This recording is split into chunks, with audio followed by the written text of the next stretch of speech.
英語聞き流しリスニング、英語テキストと MP3 ダウンロード、その他の物語は、ホームページからお聞きいただけます。88thpp.com 88thpp.com Chapter 4. Mildendo, the metropolis of Lilliput, described, together with the Emperor's Palace.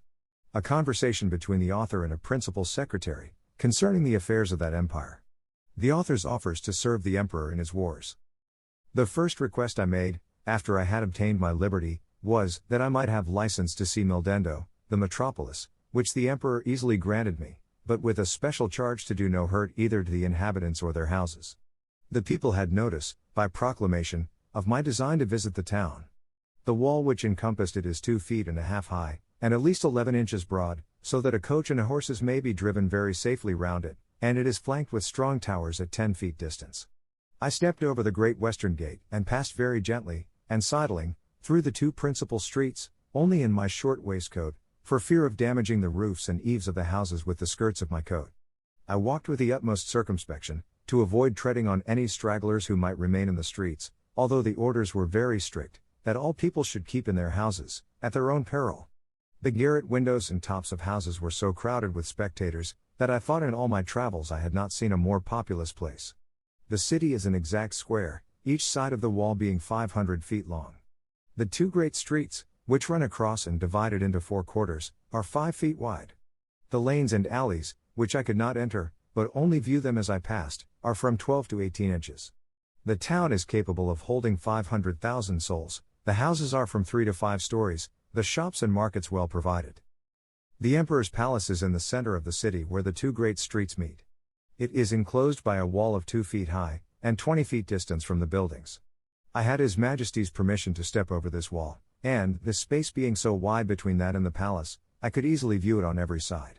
The outward court is a square of 40 feet, and includes 2 other courts. In the inmost are the royal apartments, which I was very desirous to see, but found it extremely difficult, for the great gates, from one square into another, were but 18 inches high, and 7 inches wide.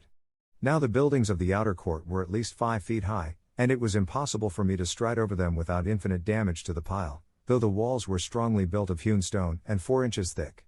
At the same time the emperor had a great desire that I should see the magnificence of his palace, but this I was not able to do till 3 days after, which I spent in cutting down with my knife some of the largest trees in the royal park, about 100 yards distant from the city. Of these trees I made 2 stools, each about 3 feet high and strong enough to bear my weight. The people having received notice a second time, I went again through the city to the palace with my 2 stools in my hands.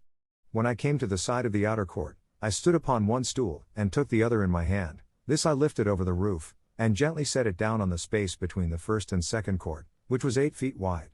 I then stepped over the building very conveniently from one stool to the other, and drew up the first after me with a hooked stick. By this contrivance I got into the inmost court, and, lying down upon my side, I applied my face to the windows of the middle stories, which were left open on purpose, and discovered the most splendid apartments that can be imagined. There I saw the Empress and the young princes, in their several lodgings, with their chief attendants about them. Her Imperial Majesty was pleased to smile very graciously upon me, and gave me out of the window her hand to kiss. But I shall not anticipate the reader with further descriptions of this kind, because I reserve them for a greater work, which is now almost ready for the press, containing a general description of this empire, from its first erection, through a long series of princes, with a particular account of their wars and politics, laws, learning, and religion, their plants and animals, their peculiar manners and customs, with other matters very curious and useful, my chief design at present being only to relate such events and transactions as happened to the public or to myself during a residence of about 9 months in that empire. One morning, about a fortnight after I had obtained my liberty, Reldressel, principal secretary, as they style him, for private affairs, came to my house attended only by one servant. He ordered his coach to wait at a distance, and desired I would give him an hour's audience, which I readily consented to, on account of his quality and personal merits, as well as of the many good offices he had done me during my solicitations at court. I offered to lie down that he might the more conveniently reach my ear, but he chose rather to let me hold him in my hand during our conversation. He began with compliments on my liberty, said he might pretend to some merit in it, but, however, added, that if it had not been for the present situation of things at court, perhaps I might not have obtained it so soon.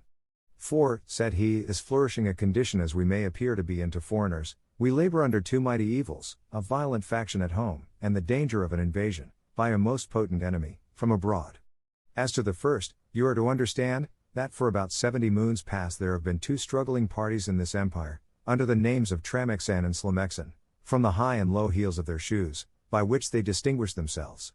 It is alleged, indeed, that the high heels are most agreeable to our ancient constitution, but, however this be, His Majesty has determined to make use only of low heels in the administration of the government, and all offices in the gift of the crown, as you cannot but observe, and particularly that His Majesty's imperial heels are lower at least by a drur than any of his court. Drur is a measure about the 14th part of an inch.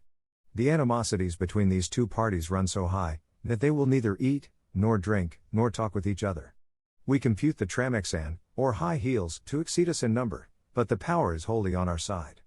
We apprehend His Imperial Highness, the heir to the crown, to have some tendency towards the high heels. At least we can plainly discover that one of his heels is higher than the other, which gives him a hobble in his gait. Now, in the midst of these intestine disquiets, we are threatened with an invasion from the island of Blefuscu, which is the other great empire of the universe, almost as large and powerful as this of His Majesty. For as to what we have heard you affirm, that there are other kingdoms and states in the world inhabited by human creatures as large as yourself, our philosophers are in much doubt, and would rather conjecture that you dropped from the moon, or one of the stars, because it is certain, that 100 mortals of your bulk would in a short time destroy all the fruits and cattle of His Majesty's dominions. Besides, our histories of 6,000 moons make no mention of any other regions than the two great empires of Lilliput and Blefuscu. Which two mighty powers have, as I was going to tell you, been engaged in a most obstinate war for 36 moons past. It began upon the following occasion. It is allowed on all hands that the primitive way of breaking eggs, before we eat them, was upon the larger end, but His present Majesty's grandfather, while he was a boy, going to eat an egg, and breaking it according to the ancient practice, happened to cut one of his fingers. Whereupon the emperor his father published an edict, commanding all his subjects, upon great penalties, to break the smaller end of their eggs. The people so highly resented this law, that our histories tell us, there have been 6 rebellions raised on that account, wherein one emperor lost his life, and another his crown. These civil commotions were constantly fomented by the monarchs of Blefuscu, and when they were quelled, the exiles always fled for refuge to that empire.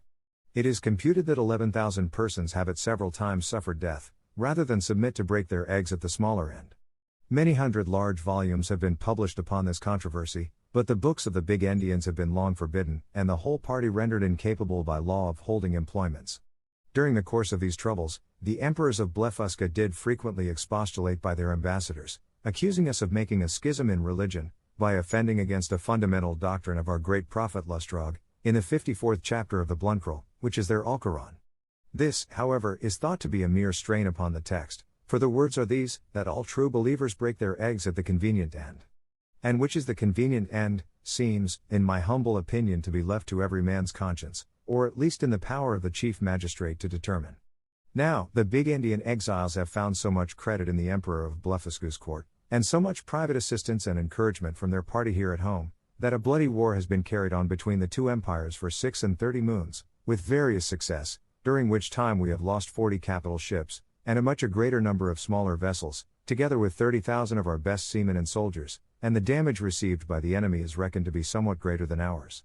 However, they have now equipped a numerous fleet, and are just preparing to make a descent upon us, and His Imperial Majesty, placing great confidence in your valor and strength, has commanded me to lay this account of his affairs before you. I desired the secretary to present my humble duty to the emperor, and to let him know, that I thought it would not become me, who was a foreigner, to interfere with parties, but I was ready, with the hazard of my life, to defend his person and state against all invaders.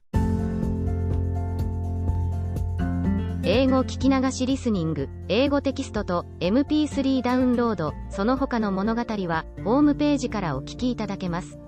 88thpp.com 88thpp.com